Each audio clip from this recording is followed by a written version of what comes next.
siflado, akabakarvari, sumakunong fado, o fikuti dare. Akaadam sado, ichitike doksu, kasimido likimse, midaman ko opsu medubo. Akam sabe, akamuma, akasifta hufeta. Tiratisif awalamu, akaabishe garba, sidua ulfaden, o fikuti darba. Pagkaketi darbe, o fikosif churu, muti sigodate, tesi sesi soru medubo. Akam sabe, akamuma, akasifta hufeta. Akalenji sodiga, morma ko siflado, paake hunda fude, o fikusif badu.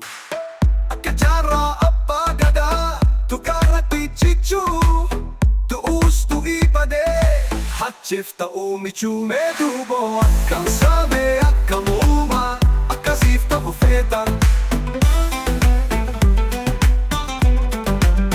Akalemo pulko, tukase veraru, akahachalo hundesa, parode keraru.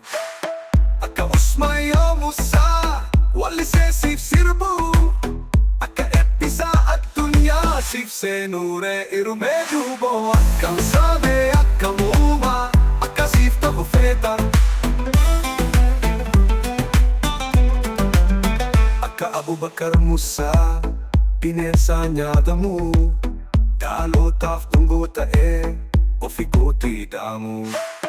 Akamamo mazamir, sif checha fannifamu, aka episati sif tue, la farra harkifamu medubo. Akam sabe, akamuma, aka sif ta hufeta. Aka abdi kofe, wala lo sif hiru, kadadi galang, komofta utiru.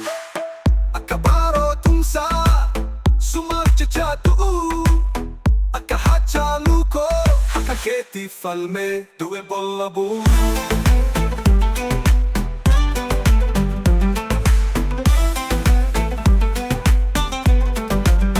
Medubo akam same akamuma, akasifta hufeta.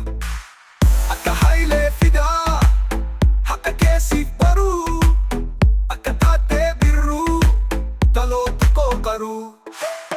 Akawako kutu, kabruma dide u, akalaga sawagi, sif tu e darata u medubo. Akam sa